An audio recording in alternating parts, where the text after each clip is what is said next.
Jordan fan, but Kobe. Yeah. But I mean, yeah, like Miss Kobe, man.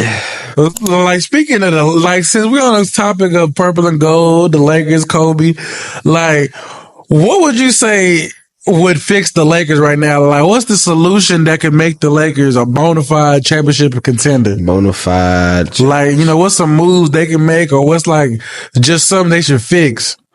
They really have a good team. They do have a good team. That's a good question. Like, what D'Angelo Russell should be doing. But like Austin Reaves is stepping up. Like, I feel like they have a team. Who could they add? I don't know. Like, I like their chemistry they have. Can they do something with that though? Is a question. I feel like everybody needs to get traded, honestly. LeBron has been through that 10 times. True. But I ain't gonna lie to me. Like, I watched the Lakers damn near religiously. Like, you ever did that with the Cavs? Like, and it was like Bron just not at the stage where he's gonna carry these like he did before. But it's just like, my biggest thing is the Lakers just need to go get a third star, because it's like Austin Reaves. And I feel like a lot of people today try to run away from this conversation about Reaves getting traded. But I think Austin Reaves needs to get traded. Yes, I know he hit, like the game winner against the, Warriors on Christmas Day. But for me personally, that doesn't take away the fact that Austin Reaves needs to get traded, because like who is somebody? I'm trying to think of somebody that could. Maybe you could package up Austin Reaves and get Zach Lavine. Because the Lakers do need to upgrade like in their backcourt. Like, they definitely need to upgrade in the backcourt. I feel like it's hard too for like superstars to come to a team like the Lakers, right? Really with a team that has LeBron on it and do what they've been doing, True, but you gotta. It's hard. But look how Kyrie and Bron fit. You see, Kyrie can shoot. I feel like Kyrie's a different breed. He's always gonna do what he do, like no matter what situation. But like you see, basically, like you see, my biggest thing about with LeBron is LeBron always. Every year LeBron was successful, he always had a scorer and he had a dominant big man. Chris Bosh, D-Wade. Well, Chris Bosh wasn't no dominant big man. He was Chris Bosh was pretty good until he came to the Cavs to the Heat and became a role player. Cause he wasn't Toronto tearing shit. He was doing his thing. Yeah. But, and then look at it. Well, I was young, but like when he got traded, I didn't really hear about him before that, but I was. Yeah, like a lot of people didn't, but Chris Bosh was one of them big men. Like, he was one of them forwards. Like, he was a power forward. But he was definitely one of those guys. Like, yeah, he was up there. And like also when he was in Miami with Brian, he was making all-star teams. Like, he was doing his thing.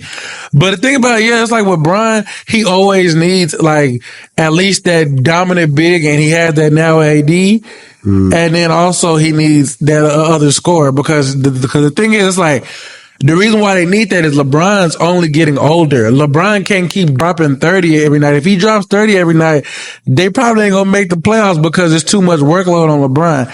And it's like somebody has to come to fix that. Like, who could come to fix them? Zach Lavine. And the reason why, look, like, I feel like a way that you can tell, like, if somebody. But it's not only Zach Lavine though; it's multiple people. Right, but I don't know Zach Lavine. Like you have to look at the players that like really do something like on Team USA. I feel like that's a good example because it's superstars all on the teams. Like, yeah, but they cost so much money. And but the thing about that, look, my ideal move would be Zach Lavine, Dorian Finney-Smith, Valanciunas. Dorian. The reason why I would say Dorian Finney-Smith is because right now the Lakers, they don't have any perimeter defense and they kind of suck in that department. Like Jared Vanderbilt is injured, so you're not going to have that until mid-January or whatever.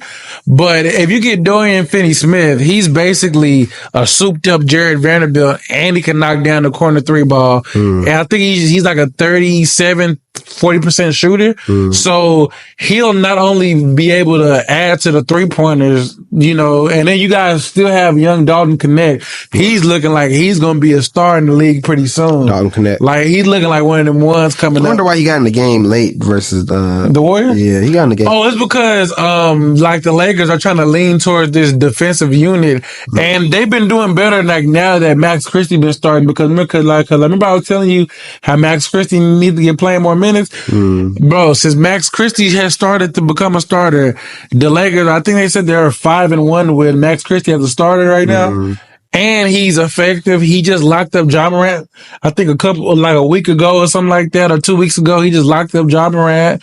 He had good defense versus Donovan Mitchell a couple of so I see what they're trying to do with throwing Max Christie in there, but the thing is, now you're going to need an upgrade of Max Christie because Max Christie's still a second-year rook. Like, you need, experience. I think what's going to save the Lakers is if they get a guy that can add rim pressure, somebody that can shoot, because LeBron and AD needs a shooter. Yeah. And also a guy that can be a serviceable defender. And you know what that sounds like? Zach Lavine. Literally Zach Lavine, bro. Like, literally, that's literally the safest option. And if y'all think I'm lying about Zach Lavine, go watch Boston versus the Chicago Bulls. I think it was a week or two ago. Zach Lavine dropped him off. He scored 36, and he's going at Brown, Derek White, Holiday, and he's going at Tatum. He pulls crazy threes too. Bro, Zach Lavine would literally raise the ceiling for the Lakers, bro. And I've said this on the last few pods. I think I brought it up, but bro, Zach Lavine, I think you just get Zach Lavine, and then also, then also about the Valanciunas thing. Yeah. If you get Valanciunas, that solves the big man need they need right now, like the other big man. He ain't making nothing but $9 million. Yeah, who is their backup big man? The Lakers don't have nobody right now. And they have Christian Koloko and Jackson Hayes. Yeah, I was going to say, I seen the sub. Yeah, I don't know about that. I seen the sub come in for that game. I was like, who is that? I was like, who? Yeah, I'm telling you, bro, we ain't got no bigs, bro. We just got undrafted role player centers who probably average 3 points. Bro, we don't got no bigs. If you get Jonas Valanciunas, imagine that Denver matchup. You can throw AD and Valanciunas on him, man. It's clips of Valanciunas big body and Jokic before. He's done it. And he one of those big burly centers that you need on your team. Right. Yeah. I agree. Yeah, that's a good take.